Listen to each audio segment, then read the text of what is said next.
the offense. You would have to say that you were traumatized by it. And this just became the tone of the early internet. Wherever people were discussing things, you would find them discussing those things in grand, overwrought language. If you go back and look at the early YouTubers from 2006, 2007, you would see channels named things like the Angry Video Game Nerd or the Angry Joe Show. There are all of these angry critics. Well, that's where that came from. This whole idea among early nerd internet adopters that we were just over the top angry about everything.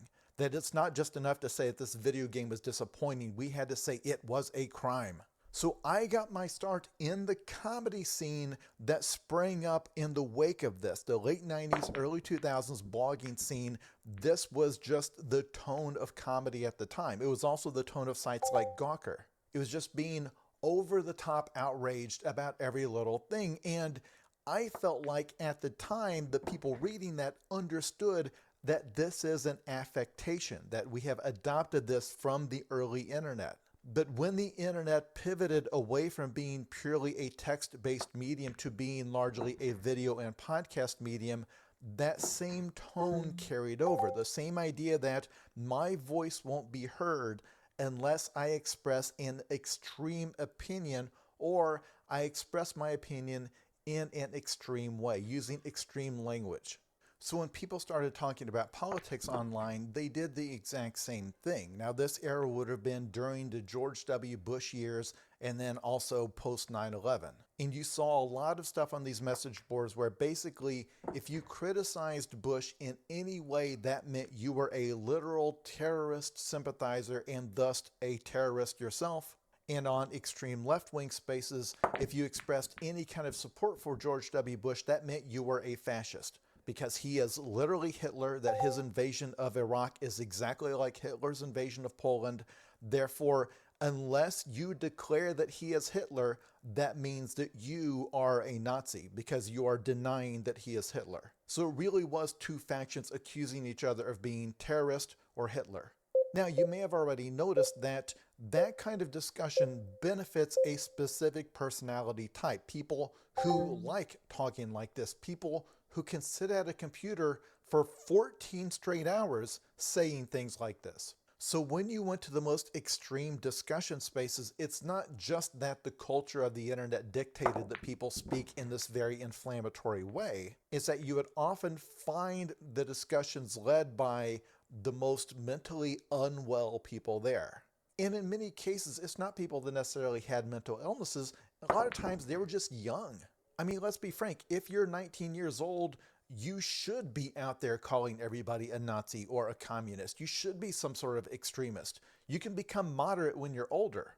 When you're a kid, you should be saying, yeah, why do we have laws? Or why does private property exist? There'll be time for nuance later. But on the internet, the most extreme person, for whatever reason, tends to dictate the tone of the discussion. So as the Bush years became the Obama years, you started to see two different subcultures arise, mostly on Tumblr on the left and on 4chan on the right. So it was from Tumblr and those subcultures that you started to hear language like white privilege and intersectionality kind of permeate out into the culture, things that previously you would only hear in academia. During the Obama years, when you started to see kind of a movement to the left culturally, you saw gay marriage become legal. A lot of that language started to become the language of journalism and entertainment in general. So during this time, and this would have been right around when I started at Cracked in 2007, the right-wing version of those subcultures were thriving, but they weren't mainstream. So these are places like the politics board on 4chan, and there you would start to see terminology like cultural Marxism and the Great Replacement theory.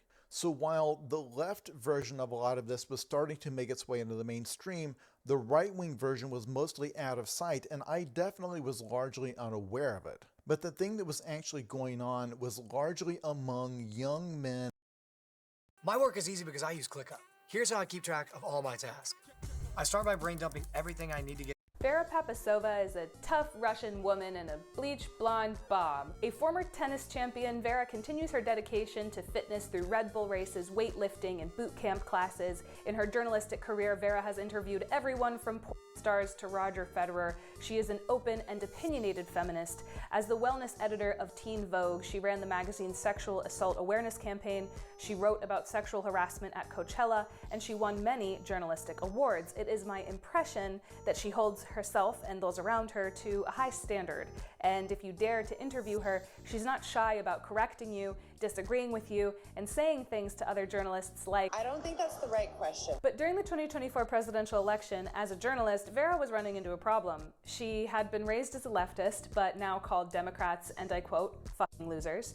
She had become Republican curious and tried to interview Trump supporters, but she found that in New York, and especially if she made herself known as a journalist for about correcting you, disagreeing with you, and saying things to other journalists like, I don't think that's the right question. But during the 2024 presidential election, as a journalist, Vera was running into a problem. She had been raised as a leftist, but now called Democrats, and I quote, fucking losers. She had become Republican curious and tried to interview Trump supporters, but she found that in New York, and especially if she made herself known as a journalist for a mainstream media magazine, then many Republicans directly would not speak to her. At this time, Vera was single, and she decided to make a profile on a conservative dating app as her alter ego, Veronica, to seek out the extreme right ends of the political spectrum and let them take her out on dates so that she could ask them about their dating preferences, what they want out of a relationship, and what they expect from women. If you're new here, welcome. My name is Siobhan Breyer Aguilar. I'm a writer and editor, so I take famous pieces of media, typically articles or books,